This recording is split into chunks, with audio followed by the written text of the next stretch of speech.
Welcome back to വിസാൽ media. ഞാൻ ഫക്രുദ്ദീൻ പന്താവൂർ. വിശുദ്ധ കഅബ പൂർണ്ണമായി കത്തിച്ച് കളയുകയും ഹജ്റുൽ അസ്വദ് അതിക്രൂരമായിട്ട് തകർക്കപ്പെടുകയും ചെയ്ത ഒരു സംഭവം ഉണ്ടായിട്ടുണ്ട്. ഈ വിശുദ്ധ കഅബ തകർത്തത് ഒരു മുസ്ലിം ഭരണാധികാരി തന്നെയാണ്. വിശുദ്ധ കഅബ തകർത്തത് എന്നറിയുമ്പോൾ നിങ്ങൾക്കൊരു ഞെട്ടലുണ്ടാവും. എന്നാൽ അങ്ങനെയാണ് സംഭവിച്ചത്. അതായത് ഇബ്രാഹിം നബി അലൈഹിസ്സലാമും ഇസ്മായിൽ നബിയൊക്കെ ഈ കഅബ നിർമ്മിച്ചതിന് ശേഷം ഒരുപാട് മുസ്ലിങ്ങളല്ലാത്ത ഒരുപാട് വിഭാഗം മക്കയിലുണ്ടായിട്ട് പോലും ആ മക്കയിലുള്ള ഒരു മുസ്ലിം ഇതര വിഭാഗവും ഈ കഅബയെ തകർക്കാൻ ശ്രമിച്ചിട്ടില്ല. പക്ഷേ യമനിൽ നിന്നുള്ള ഒരു ഭരണാധികാരി കഅബയെ തകർക്കാൻ ശ്രമിച്ചൊരു സംഭവം നമ്മൾ ചെറുപ്പത്തിലൊക്കെ മദ്രസയിലൊക്കെ പഠിച്ചിട്ടുണ്ട്. അബ്രഹത്തിൻ്റെ ഒരു സൈന്യം വന്നു. പക്ഷെ അത്ഭുതകരമായിട്ടൊരു കൂട്ടം പക്ഷികൾ വന്ന് കല്ലുകൾ ഇങ്ങനെ വിക്ഷേപിച്ചിട്ട് ആ സൈന്യത്തെ തുരത്തി ഓടിച്ചു. അങ്ങനെ കാലങ്ങൾ കഴിഞ്ഞു. ഹബീബായ റസൂലുള്ളാഹിന്റെ വഫാത്തിന് ശേഷം 4 ഖുലഫാ റാഷിദുകളുടെ ഭരണം കഴിഞ്ഞതിന് ശേഷം മക്ക ഭരിക്കുന്ന ഒരു ഭരണാധികാരി, ഒരു സ്വഹാബിയുടെ, പ്രിയപ്പെട്ട സ്വഹാബിയുടെ മകനാണ്. സ്വർഗം കൊണ്ട് സന്തോഷ വാർത്ത അറിയിച്ച സുബൈർ റളിയല്ലാഹു അൻഹുവിൻ്റെ മകൻ അബ്ദുള്ള എന്നു പേരുള്ള അന്ന് മക്കയും മദീനയൊക്കെ ഭരിക്കുന്നത്. ആ സമയത്ത് സിറിയ കേന്ദ്രീകരിച്ചിട്ടുള്ള മറ്റൊരു സ്വഹാബിയുടെ മകനായ യസീദിന്റെ സൈന്യം ഈ വിശുദ്ധ കഅബയെ തകർക്കാന്ന് മാത്രമല്ല 800-ലധികം മുഹാജിറുകളിലും അൻസാറുകളിലും പെട്ട സ്വഹാബിമാരെ കൊന്നുകളഞ്ഞു. 10,000-കണക്കിന് വിശ്വാസികളെ കൊന്നുകളഞ്ഞു. ഈ മുസ്ലിങ്ങളല്ലാത്തവർ പോലും വിശുദ്ധ കഅബയുടെ റെസ്പെക്റ്റ് കാണിക്കുമ്പോൾ മുസ്ലിങ്ങളായ ആളുകളാണ് ഇത്രയും വലിയ ക്രൂരത ചെയ്തത്. ഉമവി ഭരണകൂടത്തിലെ മുആവിയ റളിയല്ലാഹു അൻഹുവിൻ്റെ മരണശേഷം മക്കയുടെയും മദീനയുടെയും അധികാരം കയ്യാളിയത് ഇബ്നു സുബൈർ എന്ന സുബൈർ റളിയല്ലാഹു അൻഹുവിൻ്റെ പ്രിയപ്പെട്ട മകനാണ്.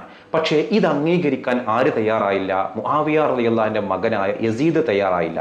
അദ്ദേഹത്തിൻ്റെ ഭരണകേന്ദ്രം എന്ന് പറഞ്ഞാൽ ഇന്നത്തെ സിറിയയിലെ ഡമസ്കസ് കേന്ദ്രീകരിച്ചിട്ടാണ്. ഇബ്നു സുബൈർ റളിയല്ലാഹുവിൻ്റെ മാതാവ് ആരാണെന്നറിയോ?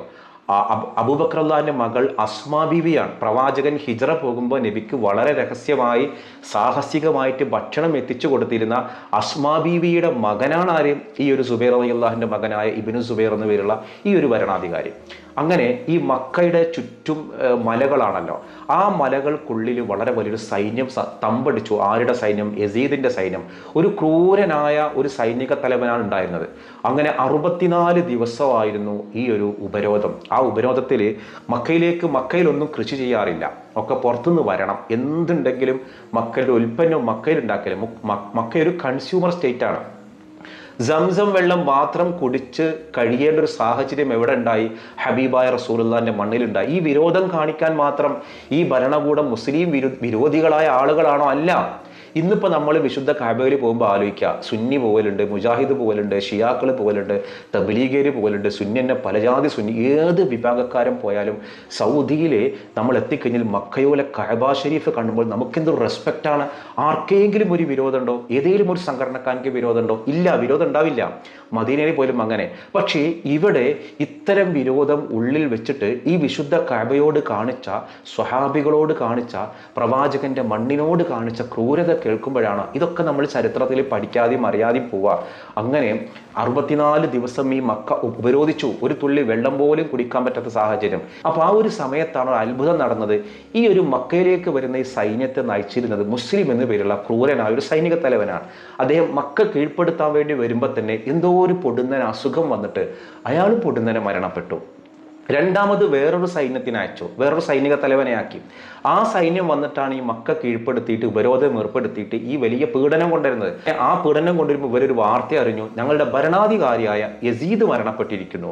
യസീദ് മരണപ്പെട്ടു എന്ന് അറിഞ്ഞതോടുകൂടി പിന്നെ ആ സൈന്യർക്ക് തിരിച്ചു പോവല്ലാതെ മാർഗമില്ലാതായി. അപ്പോഴാണ് ഇബ്നു സുബൈർ പുറത്തേക്ക് ഇറങ്ങി വന്നിട്ട് പറഞ്ഞു, ഞാൻ നിങ്ങൾക്ക് മാപ്പ് നൽകാം, ഒരു കാര്യം ചെയ്യുക, ഒന്നുകിൽ നിങ്ങൾ എന്നെ അംഗീകരിക്കുക, അല്ലെങ്കിൽ പിരിഞ്ഞു പോകുക, യുദ്ധം നിങ്ങൾക്ക് പറ്റില്ല. അപ്പോൾ ആ വന്ന സൈന്യത്തിൽ നിന്ന് ഒരു 3/4 വിഭാഗം ആളുകൾ ആ ഇളവ് അംഗീകരിച്ചുകൊണ്ട് എന്ത് ചെയ്തു? തിരിച്ചുപോയി. കുറച്ച് ആളുകളൊക്കെ ഈ പറഞ്ഞ ആൾ ഇബ്നു സുബൈർ റളിയല്ലാഹു അൻഹു ആണ്, അദ്ദേഹം വളരെ വലിയ സ്വഹാബിയുടെ മകനാണ്, വലിയ മഹാത്മാവാണ് എന്ന് അറിയുന്നവരൊക്കെ അദ്ദേഹത്തിന് അംഗീകരിച്ചു. കാരണം ഹബീബായ റസൂലുള്ള ആഗ്രഹിച്ചതുപോലെ വിശുദ്ധ കഅബ അദ്ദേഹം പുതുക്കി പണിതിരുന്നു. കാരണം കുറച്ചൊരു ഉയരം കൂട്ടി 2 വാതിലുകൾ വെച്ച്, ഇന്ന് കഅബക്ക് ഒരു വാതിലേ ഉള്ളൂ, റസൂലുള്ളാഹിക്ക് ഒരു ആഗ്രഹം ഉണ്ടായിരുന്നു 2 വാതിൽ വെക്കണമെന്ന്. അങ്ങനെ ആ 2 വാതിൽ വെച്ച് ഇപ്പോൾ നമ്മൾ കാണുന്ന ഒരു ഹിജ്ർ ഇസ്മായിലൊക്കെ ഉണ്ടല്ലോ, ആ ഹിജ്ർ ഇസ്മായിലൊക്കെ കഅബൻ്റെ ഉള്ളിലേക്ക് ചേർത്തിട്ട് അതിമനോഹരമായിട്ട് കഅബ പുതുക്കി പണിതു. പിന്നെ കഅബക്ക് നല്ല വെളുത്ത കിസ്വ ഇട്ടു. ഇങ്ങനെ ഇന്ന് കാണുന്ന കഅബ പ്രവാചകൻ എങ്ങനെ കാണണം എന്ന് ആഗ്രഹിച്ചിരുന്നോ, പ്രവാചകൻ എങ്ങനെ വേണമെന്ന് ആഗ്രഹിച്ചിരുന്നോ, അതേപോലെ ഇബ്നു സുബൈർ റളിയല്ലാഹു അൻഹു പുതുക്കി പണിതിരുന്നു. ഹജറുൽ അസ്വദ് എന്നുള്ളത് ഒരു വെളുത്ത ശിലയാണ്, ഒരു വെളുത്ത ശില. അത് ഇപ്പം നിങ്ങൾക്ക് തോന്നും ഹജറുൽ അസ്വദിന് എന്തിനാണ് ഹജറുൽ അസ്വദിന് കറുത്ത ശിലയിലെ? അസ്വദ് എന്ന് പറഞ്ഞാൽ കല്ലുകളുടെ മാസ്റ്റർ, സിയാദ് എന്ന അർത്ഥത്തിനാട്ടോ, അല്ലാതെ കറുത്തത് എന്ന അർത്ഥത്തിനല്ല. മാസ്റ്റർ സ്റ്റോൺ, കല്ലുകളുടെ മാസ്റ്ററാണ്, സ്വർഗത്തിൽ നിന്ന് കൊണ്ടുവന്ന ഒരു കല്ലാണ്. അത് കറുപ്പ് എന്ന അർത്ഥത്തിലല്ല, വന്നതൊരു വെളുത്ത കല്ലാണ്. ആ കല്ലൊക്കെ കഅബയോട് ചേർന്നിട്ടുണ്ട്. അങ്ങനെ കഅബ അതിസുന്ദരമായിട്ട് 2 വാതിലോട് കൂടി ഹബീബായ റസൂലുള്ള ആഗ്രഹിച്ചതുപോലെ അതിന് 2 വാതിലുകൾ വെച്ച് ഹിജ്ർ ഇസ്മായിൽ കഅബൻ്റെ ഉള്ളിൽ ചേർത്തിട്ട് നിർമ്മാണം നടത്തിയ കഅബയാണ് ഇത്. എല്ലാ സ്വഹാബികളും ഇത് അംഗീകരിച്ചു. പിന്നീട് വന്നൊരു ഭരണാധികാരി യസീദിൻ്റെ മകനായിരുന്ന മുആവിയ രണ്ടാമനാണ്. പക്ഷേ അദ്ദേഹം അധികകാലം ആയുസ് ഉണ്ടായില്ല. അദ്ദേഹം ഒരു കവിയായിരുന്നു. പിന്നീട് വന്നത് മർവാനാണ്. മർവാൻക്കും വലിയ ആയുസ് ഉണ്ടായില്ല. മർവാനും മരണപ്പെട്ടു. പിന്നെ മർവാൻ്റെ മകൻ അബ്ദുൽ മലിക് എന്ന പേരിലൊരു ഭരണാധികാരിയാണ് ആ യസീദിൻ്റെ ബാക്കിയായിട്ട് അധികാരത്തിൽ വന്നത്, സിറിയയിൽ അധികാരത്തിൽ വന്നത്. അങ്ങനെ ഈ അബ്ദുൽ മലിക് എന്ത് ചെയ്തു, ഓരോ സ്ഥലങ്ങളിലേക്കും ഓരോ ഗവർണർ അയച്ചിട്ട് ആരൊക്കെയാണോ ഭരണകൂടത്തെ അംഗീകരിക്കാത്തതെങ്കിൽ അവരെ എന്ത് അക്രമം നടത്തിയിട്ടായാലും വേണ്ടില്ല, അംഗീകരിപ്പിക്കണം എന്നൊരു നിയമം കൊണ്ടുവന്നു. അങ്ങനെ ഹജ്ജാജ് ഇബ്നു യൂസഫ് എന്നൊരു ക്രൂരനായ ഒരു ഗവർണറെ നിയമിച്ചു. അങ്ങനെ ഹജ്ജാജ് മക്കയിൽ വന്നിട്ട് ഈ എന്താ പറയുക, വലിയ പാറക്കല്ലുകൾ മണ്ണെണ്ണയിലും മറ്റുതല ഇന്ധനത്തിൽ മുക്കിയിട്ട് ഈ എന്താ പറയുക, ഈ അമ്പെയ്യണത് പോലെ വലിയ കല്ലുകൾ വന്ന് പതിപ്പിക്കുകയാണ്. അങ്ങനെ കഅബക്ക് തീ പിടിച്ച് കഅബ മുഴുവനായിട്ട് കത്തി നശിച്ചു.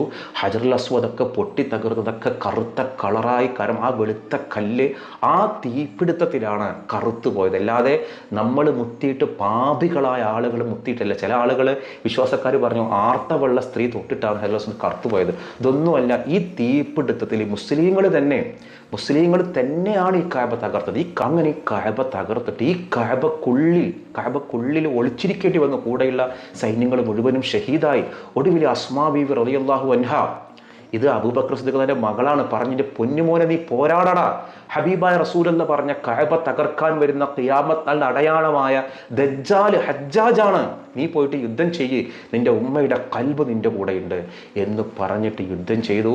എന്നിട്ട് ഈ പാവം ഇബ്നു സുബൈറിനെ പിടികൂടി. ഇന്ന് നമ്മൾ തവാഫ് ചെയ്യുന്ന മതാഫ് ഉണ്ടല്ലോ, അവിടെ വലിയൊരു കോല് നാട്ടിയിട്ട് ആളുകളുടെ മുന്നിൽ പരസ്യമായിട്ട് ആ സ്വഹാബിയുടെ മകനെ ഇബ്നു സുബൈർ റളിയല്ലാഹു അൻഹു എന്ന നല്ലൊരു ഭരണാധികാരിയെ അതിക്രൂരമായിട്ട് തൂക്കിലേറ്റിയത് മാത്രമല്ല, കഅബ പൊളിച്ചിട്ട് ആദ്യത്തേതുപോലെ ഒരു വാതിൽ ഹിജ്ർ ഇസ്മായിൽ പുറത്തേക്ക് ഈ രീതിയിൽ കഅബ പണിതു. വെളുത്ത കിസ്വയൊക്കെ മാറ്റിയിട്ട് വേറെ കളർ കിസ്വയാക്കിയിട്ട് ഇന്ന് കാണുന്ന രൂപത്തിലേക്ക് മാറ്റി. അപ്പോൾ നമ്മൾ അറിയുന്നൊരു ചരിത്രം നമ്മളറിയാം. വിശുദ്ധ കഅബ പുറത്തുനിന്നുള്ളവരല്ല ആക്രമിച്ചിട്ടുള്ളത്, നമ്മുടെ കൂട്ടത്തിലുള്ള നമ്മുടെ ആളുകൾ തന്നെയാണ് വിശുദ്ധ കഅബ തകർത്തത്. ആ ഒരു ഹജറുൽ അസ്വദ് കറുത്ത രൂപത്തിലേക്ക് മാറുന്ന കറുത്ത കളറാക്കി മാറ്റിയത് നമ്മുടെ കൂട്ടക്കാർ തന്നെയാണ്. അപ്പോൾ ഇങ്ങനെ വളരെ ക്രൂരമായിട്ട് കൂട്ടത്തിലുള്ള ആളുകളോട് പോലും ഒരു തരത്തിലും സഹിഷ്ണുത കാണിക്കാത്ത ഒരു വിഭാഗം നമ്മുടെ മുന്നിൽ ഉണ്ടായിരുന്നു എന്നുള്ള ചരിത്രം ഓർമ്മിപ്പിക്കാനാണ് ഞാനിത് പറഞ്ഞത്. ഇതിന് ഒരുപാട് ചരിത്രങ്ങൾ ഇനിയുണ്ട്. ഇൻഷാ അല്ലാഹ് ചരിത്രം കേൾക്കാൻ ആഗ്രഹിക്കുന്ന ആളുകൾ നിങ്ങളുടെ അഭിപ്രായം ഒന്ന് താഴെ കമൻറ്റ് ചെയ്യുക. ഇൻഷാ അല്ലാഹ് അടുത്ത ദിവസം നമുക്ക് നല്ല ചരിത്രങ്ങൾ നമുക്ക് വീണ്ടും പറയാം.